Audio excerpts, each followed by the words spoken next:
Colour TFT display ഇതിൽ ഉൾക്കൊള്ളിച്ചാൽ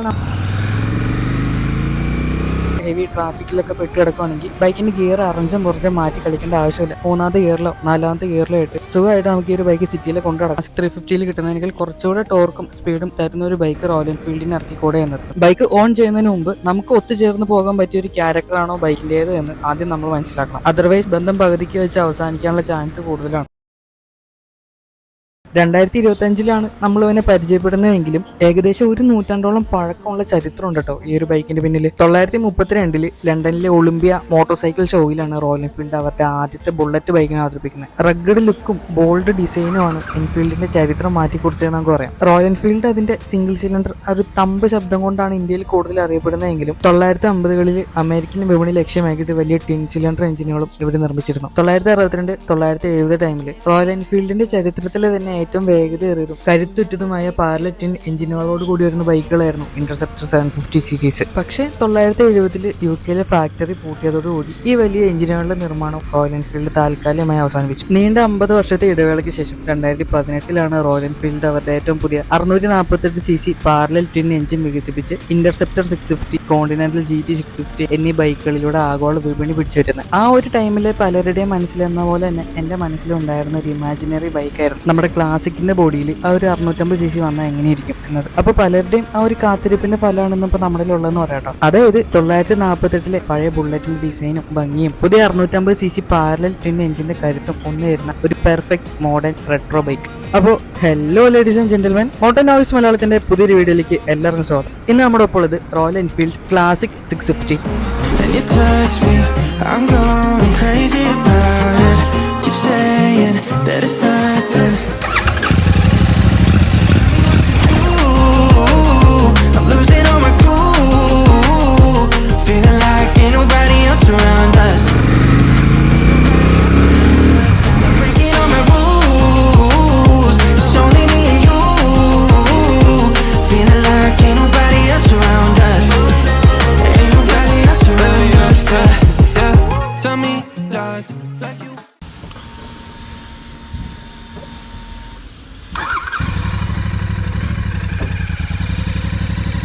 royal Enfield Classic 650 എന്നത് modern retro റോഡ്സർ അല്ലെങ്കിൽ ഒരു ഹെറിറ്റേജ് ക്രൂയിസർ കാറ്റഗറിയിൽ ഉൾപ്പെടുത്താവുന്ന ബൈക്കാണ്. റെട്രോ ലുക്കിന്റെ ഒപ്പം ഒരു മോഡേൺ ഹെയറിംഗ് കൂടെ ഉൾക്കൊള്ളിച്ച് ഒരു പ്യുവർ മെക്കാനിക്കൽ ഫീൽ നൽകുന്ന ബൈക്കാണിത്. അതായത് റൈഡിംഗ് മോഡ്സ്, ട്രാക്ഷൻ കൺട്രോൾ പോലുള്ള ഇലക്ട്രിക് ഫീച്ചേഴ്സുള്ള ഒരു കൺഫ്യൂസിംഗ് ആയ ഡിജിറ്റൽ ഡിസ്പ്ലേയോ ഈ ഒരു ബൈക്കിലില്ല. പ്രധാനമായിട്ടും 2 ലക്ഷ്യങ്ങൾ മുൻനിർത്തിയാണ് ഈ ഒരു ബൈക്കിനെ കമ്പനി നിർമ്മിച്ചിരിക്കുന്നത് നമുക്ക് പറയാം. അതിലൊന്നാണ് എഫേർട്ട്ലെസ് ആയുള്ള ഹൈവേ ക്രൂസിംഗ്. അതായത് ഈ ഒരു ബൈക്കിന്റെ മുൻഗാമി എന്ന് നമുക്ക് പറയാൻ പറ്റുന്ന ക്ലാസിക് 350ക്ക് ഹൈവേസിൽ ഒരു 90 km 100 km/h മുകളിലേക്ക് വരാൻ നമ്മൾ എഞ്ചിനെ കൂടുതലായിട്ട് സ്ട്രെയിൻ കൊടുക്കുന്ന പോലെ ഒരു ഫീൽ വരാറുണ്ട്. എന്നാൽ ഈ ഒരു ബൈക്കിന്റെ ലക്ഷ്യം എന്നത് ഒരു 110-130 km/h സ്പീഡിൽ പോലും യാതൊരു വൈബ്രേഷനും ഇല്ലാതെ വളരെ റിലാക്സ്ഡ് ആയിട്ട് ദീർഘദൂര ഹൈവേ യാത്രകൾ സാധ്യമാക്കുക എന്നതാണ്. ഇത് രണ്ടാമത്തെ ലക്ഷ്യമായിട്ട് നമുക്ക് പറയാൻ പറ്റുന്ന ഒരു മജസ്റ്റിക് സ്റ്റാൻസിലുള്ള ഡെയിലി കമ്മ്യൂട്ടിംഗ് പ്രൊവൈഡ് ചെയ്യുക. ബൈക്കിന് നല്ല വലിപ്പം ഉണ്ടെങ്കിലും ഒരു പക്ക ക്രൂയിസർ ബൈക്കിനെ അപേക്ഷിച്ച് ഉദാഹരണത്തിന് സൂപ്പർ മീറ്റിയോർ 650 വെച്ച് നോക്കുമ്പോൾ ഈ ഒരു ബൈക്കിന്റെ ഹാൻഡിലിംഗ് കുറച്ചുകൂടെ എളുപ്പമാണ്. നിങ്ങളുടെ ഒരു ആവശ്യം പോലെ ഇവനെ നമുക്ക് ഡെയിലി സിറ്റി റൈഡ്സിനും അതുപോലെ തന്നെ വൈകുന്നേരത്തെ കാഷ്വൽ ടീ റൈഡ്സിലൊക്കെ ഉൾക്കൊള്ളിക്കാം. എന്റെ ഒരു പോയിന്റ് ഓഫ് വ്യൂല് പൊതുവെ 3 തരം ആളുകളെ ടാർഗറ്റ് ചെയ്തിട്ടാണ് റോയൽ എൻഫീൽഡ് ഈ ഒരു ബൈക്ക് ഇറക്കിയിരിക്കുന്നത്. ക്ലാസിക് 350 ഒരു അപ്ഗ്രേഡ് പ്രതീക്ഷിക്കുന്നവർക്ക്.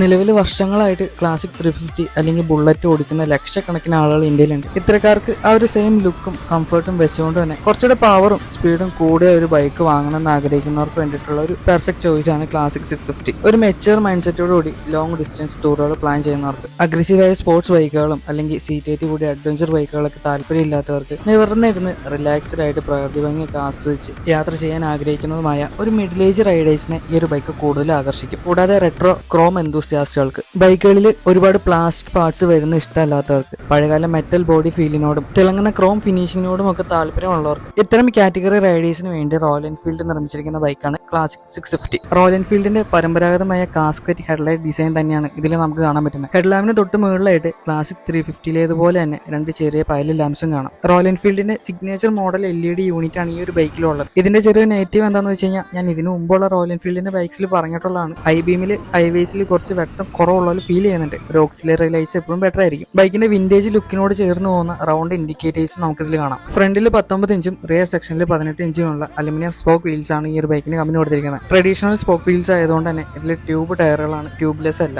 ലോങ് ട്രിപ്പുകളിൽ പഞ്ചർ ആയി കഴിഞ്ഞാൽ പണി പാളാൻ ചാൻസ് ഉണ്ട്. ഹാൻഡിൽ ബാറിന്റെ അടുത്ത് വെച്ച് ക്ലച്ച് ലിവറിന്റെ തൊട്ട് താഴെയായിട്ട് USB ചാർജിംഗ് പോർട്ടുകൾ നമുക്ക് കാണാം. ഹാൻഡിൽ ബാറിൽ ഒരു മൊബൈൽ മൗണ്ടോട് ആഡ് ചെയ്ത് കഴിഞ്ഞാൽ ഫോൺ ചാർജ് ചെയ്യാൻ എളുപ്പമാണ്. മോഡേൺ ബൈക്സ് ഇഷ്ടപ്പെടുന്നവർക്ക് ഈ ഒരു ബൈക്കിൽ ഏറ്റവും കൂടുതൽ അരോചകരമായിട്ട് തോന്നാവുന്ന ഒരു കാര്യത്തിലേക്കാണ് ഇനി ഞാൻ പോകുന്നത്. ബൈക്കിന്റെ മീറ്റർ കൺസോൾ പക്ക റെട്രോ ശൈലിയിലാണ് ഇത് ഡിസൈൻ ചെയ്തിരിക്കുന്നത്. ഇതിൽ ഡിജിറ്റൽ ഫീച്ചറുകൾ ഉണ്ടെങ്കിലും കാഴ്ചയിൽ ഒരു വിന്റേജ് ഫീൽ നിലനിർത്താൻ കമ്പനി പ്രത്യേകം ശ്രദ്ധിച്ചിട്ടുണ്ട്. മെയിൻ ബോർഡിൽ അനലോഗ് സ്പീഡോമീറ്ററും ന്യൂട്രൽ ഇൻഡിക്കേറ്ററും കൂടാതെ കോഷൻ ലാംപ്സും ഉണ്ട്. തൊട്ട് താഴെയായിട്ട് ഒരു ചെറിയ ഡിജിറ്റൽ LCD ഡിസ്പ്ലേയും കാണാം. ഇതിൽ fuel gauge, gear position indicator, odometer, trip മീറ്ററുകൾ എന്നിവ ഉൾക്കൊള്ളിച്ചിട്ടുണ്ട്. റൈറ്റ് സൈഡിൽ റൗണ്ട് ഷേപ്പിലായിട്ട് ദൂരയാത്രകളിൽ വഴി അറിയാൻ സഹായിക്കുന്ന ബ്ലൂടൂത്ത് ട്രിപ്പർ നാവിഗേഷൻ കമ്പനി നൽകിയിട്ടുണ്ട്. ഇതിന്റെ ലെഫ്റ്റ് സൈഡിലായിട്ട് കീ ഹോളും നമുക്ക് കാണാം. കുറച്ച് അഡ്വാൻസ്ഡ് ആയിട്ട് ഒരു മീറ്റർ കൺസോൾ ഇഷ്ടപ്പെടുന്ന ഒരു വ്യക്തി എന്ന രീതിക്ക് റോയൽ എൻഫീൽഡിന്റെ ആ ഒരു fully digital round colour TFT display ഇതിൽ ഉൾക്കൊള്ളിച്ചാൽ നന്നായിരുന്നു എന്നൊരു ചിന്താഗതി എനിക്കുണ്ട്. സൂപ്പർ മീറ്റിയർ 650, ഷോട്ട് ഗൺ 650 എന്നിവയിലേതുപോലെ തന്നെയുള്ള അലുമിനിയം ക്യൂബ്സ് സ്വിച്ചുകളാണ് ഈ ഒരു ബൈക്കിലുള്ളത്. ഉള്ളിൽ ചെറിയ ലൈറ്റ് എത്തുന്ന ബാക്ക് ലിറ്റ് സ്വിച്ചുകൾ കൊടുക്കുകയാണെങ്കിൽ ബെറ്റർ ആയിരുന്നു. രാത്രിയിൽ ഏതോ സ്വിച്ച് എന്ന് തപ്പി കിടക്കണ്ടല്ലോ. ഒന്ന് യൂസ്ഡ് ആകുമ്പോൾ ഇതൊക്കെ ഓക്കെ ആവുമായിരിക്കും. ബൈക്കിന്റെ റെട്രോ ക്യാരക്ടറിനോട് ചേരുന്ന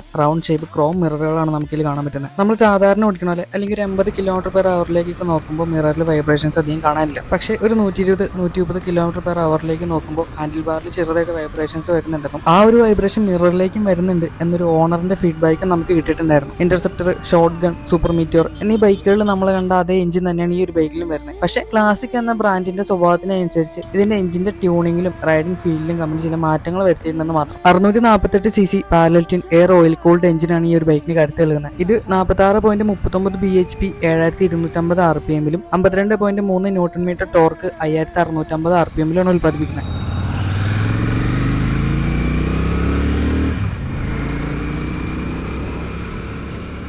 ബൈക്കിനെ ഞാൻ അധികം വലിപ്പിക്കുന്നില്ല കേട്ടോ. കാരണം ഇതൊരു ഹൈ RPM-ലേക്ക് വേണ്ടിയിട്ടോ അല്ലെങ്കിൽ ടോപ്പ് സ്പീഡിന് വേണ്ടിയിട്ടോ നിർമ്മിച്ചിരിക്കുന്ന ബൈക്കല്ല. ബൈക്കിന്റെ പവർ ഫിഗേഴ്സിലേക്ക് നോക്കുമ്പോൾ നമുക്ക് മനസ്സിലാവും ഇതൊരു low to mid RPM focused ബൈക്കാണ്. 2500-3000 RPM-ൽ തന്നെ ഈ ഒരു ബൈക്കിന്റെ മാക്സിമം ടോർക്ക് നമുക്ക് കിട്ടുന്നുണ്ട്. സോ ആക്സിലറേഷന്റെ ഭാഗത്തുനിന്നും ഇനിഷ്യൽ RPM-ൽ തന്നെ നല്ലൊരു പഞ്ചും നമുക്ക് കിട്ടും. ഇതിന് മറ്റൊരു ഗുണം എന്താണെന്ന് വെച്ച് കഴിഞ്ഞാൽ ഇപ്പോൾ നമ്മൾ ഹെവി ട്രാഫിക്കിലൊക്കെ പെട്ട് കിടക്കുകയാണെങ്കിൽ ബൈക്കിന്റെ ഗിയർ അറഞ്ചും പുറഞ്ചും മാറ്റി കളിക്കേണ്ട ആവശ്യമില്ല. 3ാമത്തെ ഗിയറിലോ 4ാമത്തെ ഗിയറിലോ ആയിട്ട് സുഖമായിട്ട് നമുക്ക് ഈ ഒരു ബൈക്ക് സിറ്റിയിൽ കൊണ്ടു നടക്കാം. ഒരു 80-110 km/h ഇടയ്ക്കൊക്കെ ആയിട്ടാണ് ഈ ഒരു ബൈക്കിന്റെ സ്വീറ്റ് സ്പോട്ട് വരുന്നത് നമുക്ക് പറയാം. അതായത് ഈ ഒരു സ്പീഡിൽ ബൈക്കിന്റെ എഞ്ചിന് യാതൊരു സ്ട്രെസ്സും കൊടുക്കാണ്ട് നമുക്ക് പീസ്ഫുൾ ആയിട്ട് ക്രൂസ് ചെയ്യാൻ പറ്റും. ഇപ്പൊ പലരുടെ മനസ്സിലും തോന്നാവുന്ന ഒരു കാര്യമാണ് ക്ലാസിക് 350-ൽ നമുക്ക് ഒരു 80 km/h പീസ്ഫുൾ ആയിട്ട് ക്രൂസ് ചെയ്യാൻ പറ്റൂല എന്നുള്ളത്. ഈ രണ്ട് ബൈക്കുകളിലെയും മെയിൻ വ്യത്യാസം വരുന്നത് ടോർക്കിലും അതുപോലെ തന്നെ ലോങ് റൈഡിംഗ് കപ്പാസിറ്റിയിലുമാണ്. ഇപ്പോൾ നിങ്ങളൊരു 200 km താഴെ മാത്രം റൈഡ് ചെയ്യുന്ന ഒരു വ്യക്തിയാണെന്നുണ്ടെങ്കിൽ ക്ലാസിക് 350 ആണ് നല്ലത്. പക്ഷെ നിങ്ങൾക്ക് ക്വിക്ക് ആയിട്ടുള്ള ഒരു ആക്സിലറേഷൻ ഫീൽ ചെയ്യണം. അതുപോലെ റൈഡറിനും ബൈക്കിനും അധികം സ്ട്രെസ് വരാണ്ട് ഒരു 500-600 km ഒക്കെ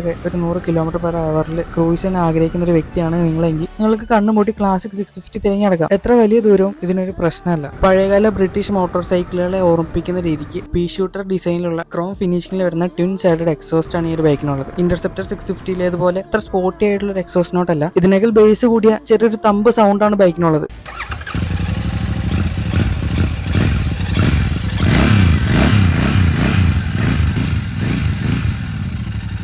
14.8 ലിറ്ററാണ് ബൈക്കിന്റെ ഫ്യൂൽ ടാങ്ക് കപ്പാസിറ്റി വരുന്നത്. ഏകദേശം 20-25 ഇടയ്ക്കായിട്ടാണ് ഇതിന് മൈലേജ് കിട്ടുന്നത്. ബൈക്കിന് ഒരു ബിഗ് ബൈക്ക് ഫീൽ കൊടുക്കുന്ന നല്ല മസ്കുലാർ ആയിട്ടുള്ള ഒരു ഡിസൈനാണ് ഫ്യൂൽ ടാങ്കിനുള്ളത്. നമ്മൾ ക്ലാസിക് 350-ലൊക്കെ കണ്ടതുപോലെ പക്ക വിന്റേജ് ലുക്കിലുള്ള സ്പ്ലിറ്റ് സീറ്റ് ഡിസൈനാണ് ഈ ഒരു ബൈക്കിന് കമ്പനി കൊടുത്തിരിക്കുന്നത്. കുഷനിങ് അത്ര സോഫ്റ്റും അല്ല, എന്നാൽ അത്ര ഹാർഡും അല്ല. 800 mm ആണ് ബൈക്കിന്റെ സീറ്റ് ഹൈറ്റ് വരുന്നത്. 154 mm ആണ് ബൈക്കിന്റെ ഗ്രൗണ്ട് ക്ലിയറൻസ്. ഞാൻ 164 cm ആണ്. എന്നെ വെച്ച് നോക്കുമ്പോൾ എനിക്ക് 2 കാലിന്റെ പകുതി മാത്രമേ നിലത്തുത്താൻ പറ്റുന്നുള്ളൂ. ക്ലാസിക് 350-യുടെ അതേ സീറ്റ് ഹൈറ്റ് തന്നെയാണ് ഈ ഒരു ബൈക്കിന് വരുന്നത്. പക്ഷേ ഇതിന്റെ എഞ്ചിൻ വലുതായതുകൊണ്ട് തന്നെ മിഡ് സെക്ഷൻ അല്പം വീതി കൂടുതലാണ്. അതുകൊണ്ട് തന്നെ വണ്ടിയിൽ ഇരിക്കുമ്പോൾ കാലുകൾ അല്പം അകത്ത് വെക്കേണ്ടി വരും. ചെറുതായിട്ട് അകത്തേട്ട് തള്ളി നിൽക്കുന്ന ഇൻവേർഡ് ആംഗിൾഡ് ഹാൻഡിൽ ബാർ ആണ് ഈ ഒരു ബൈക്കിനുള്ളത്. മാത്രമല്ല അപ്രൈറ്റ് റൈഡിംഗ് പൊസിഷനാണ് ബൈക്കിന് വരുന്നത്. അതുകൊണ്ട് തന്നെ ഒട്ടും മുന്നോട്ടായാതെ നട്ടിൽ പക്ക സ്ട്രെയിറ്റ് ആയിട്ട് നിവർത്തി വെച്ചുകൊണ്ട് തന്നെ നമുക്ക് ഈ ഒരു ബൈക്ക് ഓടിക്കാം. ബൈക്കിന്റെ സെന്ററിലായിട്ടാണ് ഫുട് പെഗ്സ് വരുന്നത്. മിഡ് സെറ്റ് ഫുട് പെഗ്സ് ആണ്. സൂപ്പർ മീറ്റിയോറിലെ പോലെ ഒരുപാട് കാല് മുന്നോട്ട് നീട്ടി വയ്ക്കേണ്ട ആവശ്യമില്ല. ഫ്രണ്ടിൽ 120 mm ട്രാവലുള്ള 43 mm ഷോവ ടെലിസ്കോപ്പി ഫോക്സും റിയർ സൈഡിൽ 90 mm ട്രാവലുള്ള Showa twin tube hydraulic shock അബ്സോർബേഴ്സും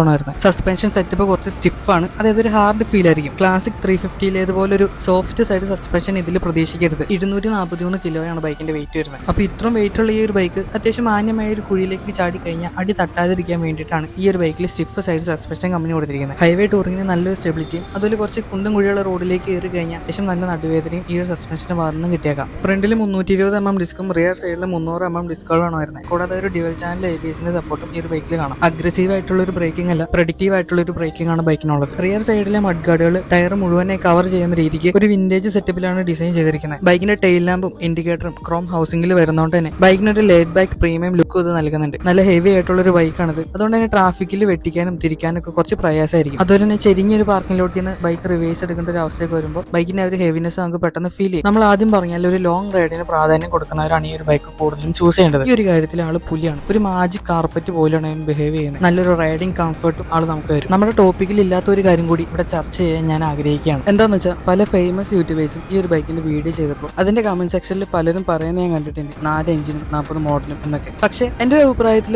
ഓരോ ബൈക്സും ഒരു ആർട്ടല്ലേ. സോ അതിനെ നമ്മൾ റെസ്പെക്ട് ചെയ്യല്ലേ വേണ്ടേ. ക്ലാസിക് 350 വികാരമാക്കി കൊണ്ടുനടക്കുന്ന പലരും നമുക്കിടയിലുണ്ട്. ഇത്തരം റൈഡേഴ്സിൽ ഒരു ഭൂരിഭാഗം ആളുകൾ ഒരിക്കലെങ്കിലും ആഗ്രഹിച്ചൊരു കാര്യമായിരിക്കും ക്ലാസിക് 350 കിട്ടുന്നതിനേക്കാൾ കുറച്ചുകൂടെ ടോർക്കും സ്പീഡും തരുന്ന ഒരു ബൈക്ക് റോയൽ എൻഫീൽഡിന് ഇറക്കിക്കൂടെ എന്നത്. ക്ലാസിക് സീരീസ് എന്നത് ഒരു വേറെ ലെവൽ വികാരമാണ്. ഇത് മനസ്സിലാകാത്ത കാറ്റഗറി റൈഡേഴ്സിന്റെ അടുത്ത് ഇതും പറഞ്ഞ് ന്യായീകരിച്ച് സമയം കളയേണ്ട ആവശ്യം നമുക്കില്ല. അതുകൊണ്ടാണ് വീഡിയോയുടെ തുടക്കത്തിൽ തന്നെ ഈ ഒരു ബൈക്കിന്റെ ക്യാരക്ടറിനെയും പർപ്പസിനെ കുറിച്ചും ഞാൻ വിശദീകരിച്ചത്. ഒരു ബൈക്ക് സ്വന്തമാക്കുക എന്നത് നമ്മൾ കമ്മിറ്റഡ് ആവുന്നതിന് അല്ലെങ്കിൽ കല്യാണം കഴിക്കുന്നതിന് തുല്യമാണ്. ബൈക്ക് ഓൺ ചെയ്യുന്നതിന് മുമ്പ് നമുക്ക് ഒത്തുചേർന്ന് പോകാൻ പറ്റിയ ഒരു ക്യാരക്ടറാണോ ബൈക്കിന്റേത് എന്ന് ആദ്യം നമ്മൾ മനസ്സിലാക്കണം. അതർവൈസ് ബന്ധം പകുതിക്ക് വെച്ച് അവസാനിക്കാനുള്ള ചാൻസ് കൂടുതലാണ്. അപ്പോൾ നമ്മുടെ റോയൽ എൻഫീൽഡിന്റെ ക്ലാസിക് 650യുടെ വിശേഷങ്ങളോട് കൊണ്ട് അവസാനിക്കുകയാണ്. അപ്പോൾ നിങ്ങൾക്ക് ഈ ബൈക്ക് ഒന്ന് ടെസ്റ്റ് ഡ്രൈവ് അടിക്കണം, ഇതിന്റെ EMI സ്കീംസിനെ കുറിച്ചും ഫിനാൻസിനെ കുറിച്ചും കൂടുതൽ അറിയണമെന്നുണ്ടെങ്കിൽ പെരുമ്പാവൂർ റോയൽ എൻഫീൽഡ് ഷോറൂമിന്റെ നമ്പർ ഞാൻ താഴെ കൊടുത്തിട്ടുണ്ട്. വേറെ പ്രശ്നങ്ങളൊന്നും ഇല്ലെങ്കിൽ നമ്മുടെ മൈൻഡ് സെറ്റ് മാറുന്നതിനും വേഗം ബഡ്ജറ്റിന്റെ മൈൻഡ് സെറ്റ് മാറുന്നതിനുള്ളിൽ ബൈക്ക് പർച്ചേസ് ചെയ്യുക, സേഫ് ആയിട്ട് റൈഡ് ചെയ്യുക. നിങ്ങൾ ഈ ഒരു ബൈക്ക് ടെസ്റ്റ് ഡ്രൈവ് അടിച്ചിട്ടുള്ള ഒരു വ്യക്തിയാണ് അല്ലെങ്കിൽ ഓൺ ചെയ്യുന്ന ഒരു വ്യക്തിയാണ് എന്നുണ്ടെങ്കിൽ നിങ്ങളുടെ അഭിപ്രായങ്ങളും കമന്റ് ബോക്സിൽ ഷെയർ ചെയ്യാം. പുതുതായിട്ട് ബൈക്ക് ഓൺ ചെയ്യാൻ ആഗ്രഹിക്കുന്നവർക്ക് അത് വളരെ ഉപകാരമായിരിക്കും. നമ്മുടെ വീഡിയോയും കണ്ടന്റ്സും ഇഷ്ടപ്പെടുന്നുണ്ടെങ്കിൽ നമ്മുടെ ചാനലൊന്ന് സബ്സ്ക്രൈബ് ചെയ്തിട്ടേക്കുക, പറ്റുവാണെങ്കിൽ ഒരു കമന്റ് ഇട്ടേക്കുക. അപ്പോൾ പുതിയൊരു വീഡിയോയിൽ കണ്ടുമുട്ടുന്നവരേക്കും this is Vishal Vijayan signing off for Moto Noise Malayalam. Thank U.